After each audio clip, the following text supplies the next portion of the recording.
بسم الله الرحمن الرحیم الحمد للہ والصلاة والسلام علی رسول اللہ وعلی آلہ واصحابہ اجمعین اما بعد۔ ناظرین کرام، السلام علیکم ورحمۃ اللہ وبرکاتہ۔ مسلمان کے شب و روز کے عنوان سے اس پروگرام کے ہمراہ ہم آپ کی خدمت میں حاضر ہیں۔ آج کی اس ملاقات میں ہمارا موضوع گفتگو ہے صحت بہت بڑی نعمت ہے۔ یعنی اللہ نے انسان کو بے شمار نعمتوں سے نواز رکھا ہے۔ فرمایا قرآن کریم میں وَأَسْبَغَ عَلَيْكُمْ نِعَمَهُ ظَاهِرَةً وَبَاطِنَةً، انسان نے تم پر بے شمار نعمتیں نازل کر رکھی ہیں کہ ان میں سے کچھ نعمتیں ایسی ہیں جو کہ ظاہر ہیں، نظر آنے والی ہیں، اور کچھ نعمتیں ایسی ہیں جو کہ باطن میں کہ انسان اپنی آنکھوں سے ان نعمتوں کو دیکھ بھی نہیں سکتا، کہ انسان کے وجود کے اندر اور اس کے سراپا میں اللہ کی طرف سے بہت سی ایسی نعمتیں اور بے شمار نعمتیں تو ایسی ہیں کہ جو بغیر مانگے اللہ نے انسان کو عطا کر رکھی ہیں۔ اور فرمایا کہ وَإِن تَعُدُّوا نِعْمَةَ اللَّهِ لَا تُحْصُوهَا، اگر تم اللہ کی نعمتوں کو شمار کرنا چاہو تو تم شمار ہی نہیں کر پاؤ گے۔ اس قدر زیادہ نعمتیں ہیں کہ بے شمار، انسان انہیں گن ہی نہیں سکتا۔ تو انہی نعمتوں میں سے یقیناً ایک بہت ہی انمول ترین اور قیمتی ترین نعمت ہے صحت و تندرستی۔ رسول اللہ صلی اللہ علیہ وسلم ارشاد فرمایا کرتے تھے کہ صلی اللہ العفو والعافیہ فإن أحدا لم يعط بعد اليقین خیرا من العافیہ، کہ لوگو تم اللہ سے عفو اور عافیت کا سوال کرتے رہا کرو۔ عفو یعنی معافی، کہ اللہ کی طرف سے ہمیں مغفرت و معافی کی نعمت نصیب ہو جائے، اور اسی کے ساتھ ملا کر اس بات کو ذکر فرمائے کہ عافیہ، اللہ سے اپنے لیے ہمیشہ تم عافیت یعنی صحت و تندرستی اور سلامتی کے طلبگار بھی بنے رہا کرو، اس لیے کہ کسی کو یقین کے بعد یعنی ایمان کے بعد عافیت جیسی اور کوئی نعمت سے نہیں نوازا گیا۔ کسی بھی انسان کے لیے اللہ کی طرف سے جتنی بھی نعمتیں ہو سکتی ہیں، ایمان اور یقین کی نعمت کے بعد سب سے بڑھ کر جو نعمت ہے وہ یہی ہے، یعنی عافیت، سلامتی اور صحت و تندرستی۔ رسول اللہ صلی اللہ علیہ وسلم ہر صبح اور ہر شام 3 بار یہ دعا مانگا کرتے تھے اہتمام اور پابندی کے ساتھ۔ اللہم عافنی فی بدنی، اللہم عافنی فی سمعی، اللہم عافنی فی بصری، لا الہ الا انت۔ یا اللہ تو میرے تمام بدن کو عافیت کے ساتھ رکھنا، یا اللہ تو میری سماعت کو عافیت کے ساتھ رکھنا، سلامت رکھنا، یا اللہ تو میری نگاہ کو، میری آنکھوں کو عافیت کے ساتھ رکھنا، لا الہ الا انت، یا اللہ تیرے سوا اور کوئی عبادت کے لائق نہیں ہے۔ تو ہر صبح اور ہر شام 3 بار آپ صلی اللہ علیہ وسلم یوں اس دعا کے ذریعے اللہ سے اپنے لیے عافیت طلب کیا کرتے تھے۔ اور فرمایا رسول اللہ صلی اللہ علیہ وسلم نے نعمتان مغبون فیہما کثیر من الناس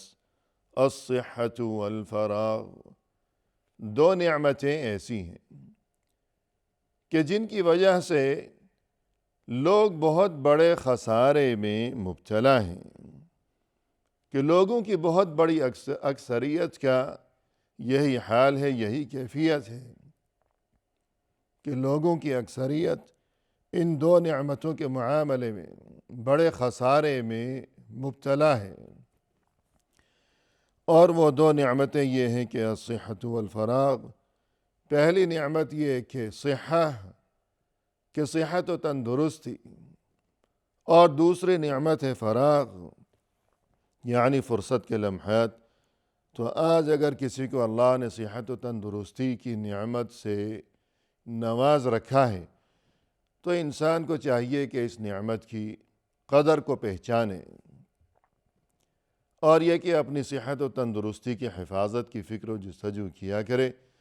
اور ہمیشہ احتیاط سے کام لیا کرے،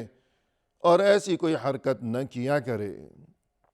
کہ جو اس کی صحت کے لیے خطرناک ثابت ہو سکتی ہو۔ تو صحت کی قدر و قیمت کو پہچاننا اور اس کی حفاظت کرتے رہنا رسول اللہ صلی اللہ علیہ وسلم کے اس ارشاد مبارک کے مطابق بہت سے لوگ ایسے ہیں کہ جو اس چیز سے غافل ہیں، غفلت کا شکار ہیں، کہ اللہ نے انہیں صحت کی نعمت سے نوازا لیکن انہیں اس نعمت کی قدر نہیں ہے۔ وہ بہت ہی غلط کام کر رہے ہیں کہ نعمت کی قدر نہیں کر رہے۔ اور دوسری نعمت فراغ، یعنی اگر آج فرصت کے لمحات کسی کو میسر ہوں تو اسے چاہیے کہ غنیمت جانے اور یہ کہ اچھے کام کر لے، ایسے اچھے کام کہ جو اس کے لیے دنیا کی زندگی میں بھی اور جو اس کے لیے آخرت کی زندگی میں بھی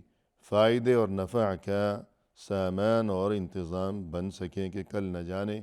کس قسم کی صورتحال ہو، فرصت کے لمحات کل میسر ہوں، یا یہ کہ یہ چیز انسان کے لیے خواب و خیال بن کر رہ جائے۔ تو جب یہ صحت انسان کے لیے اتنی بڑی نعمت ہے تو پھر اس سے بھی بڑھ کر ہم یہ دیکھتے ہیں کہ دین اسلام جو کہ دین برحق ہے اور جو کہ دین فطرت ہے، کہ اللہ نے انسان کو پیدا فرمایا،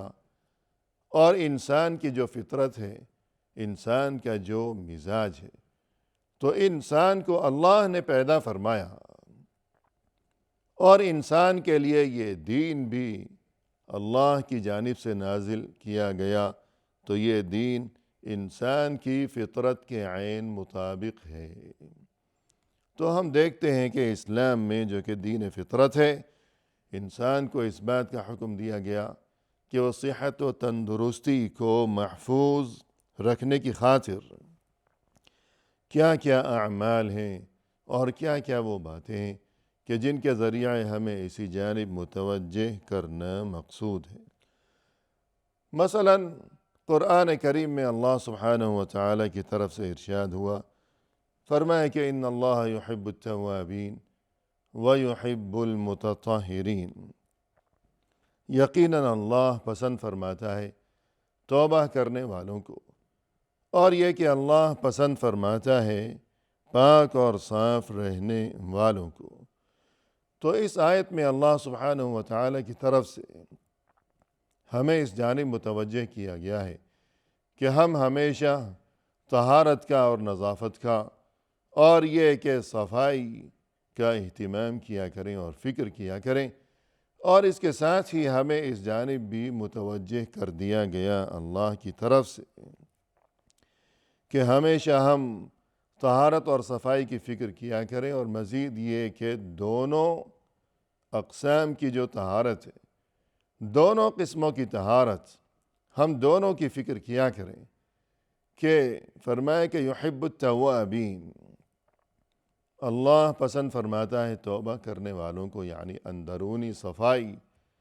دل کی صفائی، روح کی طہارت، کہ انسان کا عقیدہ و ایمان وہ پاکیزہ ہو، وہ پاک صاف ہو، اور اسی طرح انسان کی سوچ، انسان کے دل و دماغ میں جو خیالات ہیں اور انسان کی عادتیں، اس کے طور طریقے اور لوگوں کے ساتھ اس کا رویہ و سلوک، یہ تمام چیزیں پاک اور صاف ہونی چاہیے، اور اس کے علاوہ یہ کہ ظاہری صفائی بھی ہو، یحب المتطہرین۔ رسول اللہ صلی اللہ علیہ وسلم نے ارشاد فرمایا کہ الطہور شطر الایمان، کہ طہارت نصف ایمان ہے، نصف ایمان، یعنی انسان اگر صاف ستھرا رہتا ہے یا مثلاً نماز کے لیے وضو ضروری ہے، اور یہ کہ غسل کی اگر ضرورت ہو تو غسل بھی ضروری ہے، تو یہ وضو اور غسل وغیرہ، اور یہ کہ ظاہری صفائی کا اہتمام، یہ نصف ایمان ہے، کیونکہ در حقیقت ایمان دو چیزوں کا نام ہے۔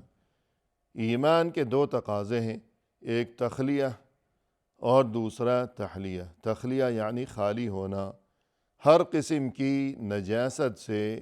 پاک اور صاف ہونا، خالی ہونا۔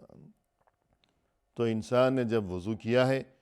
تو ظاہری اس کا جو جسم ہے وہ نجاستوں سے پاک اور صاف ہو گیا، کوئی گندگی اب باقی نہیں ہے اس کے ہاتھ پاؤں پر یا چہرے پر، تو یہ تخلیہ ہو گیا، خالی ہو گیا نجاستوں سے۔ پھر اگر وضو کرنے کے بعد اس نے نماز بھی پڑھی تو یہ تحلیہ ہو گیا۔ تحلیہ یعنی زیب و زینت اختیار کرنا، اور یہ کہ سنوارنا، خود کو سنوارنا اور زینت اختیار کرنا۔ تو جب نماز بھی پڑھ لی تو تحلیہ ہو گیا، یعنی اس کا باطن، اس کا دل، اس کی روح اب وہ سنور گئی ہے، خوبصورت ہو گئی ہے۔ قرآن کریم میں فرمائے کہ وَثِيَابَكَ فَطَهِّرْ، اپنے لباس کو پاک رکھو، اور ساتھ فوراً یہ بھی ارشاد فرمائے کہ وَالرُّجْزَ فَاهْجُرْ، برائی کو چھوڑ دو، یعنی ظاہری صفائی بھی ہو کہ انسان کا لباس اور اس کا جسم یہ پاک اور صاف رہا کرے، مگر یہ کافی نہیں ہے۔ وَالرُّجْزَ فَاهْجُرْ، برائی کو چھوڑ دو، کہ انسان کے طور طریقے اور اس کا رویہ سلوک، اس کی عادتیں وغیرہ، اور اس کا انداز فکر اور اس کا دل، دوسروں کے ساتھ اس کے معاملات، یہ تمام چیزیں بھی پاک اور صاف ہونی چاہیے۔ اور اسی طرح ہم دیکھتے ہیں کہ انسان جہاں اٹھتا بیٹھتا ہے، جہاں اپنے شب و روز، اپنی صبح و شام، اپنی زندگی بسر کیا کرتا ہے، یعنی انسان کا گھر ہے مثلاً، یا دفتر میں جاتا ہے تو وہاں اس کے اٹھنے بیٹھنے کی جگہ وغیرہ وغیرہ، تو ہمیں یہ حکم دیا گیا کہ انسان اپنے اٹھنے بیٹھنے کی جگہ کو یا گھر کو پاک اور صاف رکھا کرے۔ فرمایا رسول اللہ صلی اللہ علیہ وسلم نے، طَهِّرُوا أَفْنِيَتَكُمْ، تم اپنے گھروں کو پاک اور صاف رکھا کرو۔ تو انسان کا یہ گھر ہے، اور اسی طرح اس کے اٹھنے بیٹھنے کی جگہ، اس کا بستر جہاں وہ سوتا ہے، اور وہ برتن جن میں وہ کھاتا پیتا ہے، تو یہ تمام چیزیں پاک اور صاف ہونی چاہیے، کہ ایسا نہ ہو کہ گھر سے باہر تو وہ بہت ہی سلیقہ مند، اور یہ کہ بہت ہی وہ بنا ہوا، اور یہ کہ صاف ستھرا نظر آ رہا ہے، لیکن اس کے گھر جا کر کوئی دیکھے تو وہاں گویا کہ گھر اس قابل ہی نہیں کہ انسان اندر قدم رکھ سکے۔ اسی طرح ہمیں دین اسلام میں یہ تعلیم دی گئی ہے کہ کھانے سے پہلے اور کھانے کے بعد، اور اسی طرح خاص طور پر سونے سے پہلے انسان اپنے ہاتھ دھو لیا کرے، تاکہ ہاتھوں میں اگر کوئی میل کچیل ہے، کوئی جراثیم ہے، تو کھانا کھاتے وقت وہ انسان کے منہ میں اور جسم میں داخل نہ ہونے پائیں۔ رسول اللہ صلی اللہ علیہ وسلم نے ارشاد فرمایا، من نام وفی یدہ غمر، من نام وفی یدہ غمر ولم یغسلہ، کہ کوئی انسان اگر اس حالت میں رات کو سو گیا کہ اس کے ہاتھوں میں کھانا جو اس نے کھایا ہے تو کھانے کے بچے ہوئے کچھ اثرات ہوں، رات کو اس حالت میں سو گیا کہ اس کے ہاتھ میں کھانے کے بچے ہوئے کچھ اثرات ہوں، کہ خوشبو ہے یا چربی ہے، کھانے کے اثرات باقی ہیں، اور ہاتھ دھوئے بغیر سو گیا، فَأَصَابَهُ شَيْءٌ فَلَا يَلُومَنَّ إِلَّا نَفْسَهُ، اب اگر اسے کوئی اذیت پہنچ گئی تو وہ صرف خود اپنے آپ کو ہی ملامت کرے، کہ کھانا کھایا ہے اور ہاتھ دھوئے بغیر وہ سو گیا۔ اب کھانے کے جو باقی ماندہ اثرات ہیں، خوشبو ہے مثلاً، اب ہو سکتا ہے کہ کوئی کیڑے مکوڑے یا کوئی چوہا یا اور اس قسم کی چیزیں یا چونٹیاں وغیرہ یہ خوشبو سونگھ کر آ جائیں، اور یہ کہ اس کے ہاتھ کو نقصان پہنچائیں یا چبانے لگیں۔ اور اسی طرح ہمیں دین اسلام میں یہ ترغیب دی گئی ہے کہ انسان کہ جو برتن وغیرہ ہیں کھانے پینے کے سامان وہ ان کو صاف رکھنے کا بھی اہتمام کیا کرے اور جراثیم سے محفوظ رکھنے کی فکر کیا کرے۔ رسول اللہ صلی اللہ علیہ وسلم نے فرمایا کہ غط الاناء وأوک السقاء وأغلق الباب، کہ تم برتن کو ڈھک کر رکھا کرو، کہ برتن میں اگر کھانا ہے، کوئی کھانے یا پینے کی چیز ہے، تب تو یقیناً ڈھک کر رکھنا چاہیے، اور اگر خالی برتن ہے تب بھی کوشش کی جائے کہ اسے ڈھک کر رکھا جائے کہ اس میں جراثیم وغیرہ نہ جائیں۔ اور یہ کہ اپنے مشکیزے کے منہ کو گرہ لگا کر رکھا کرو، کہ گزشتہ زمانوں میں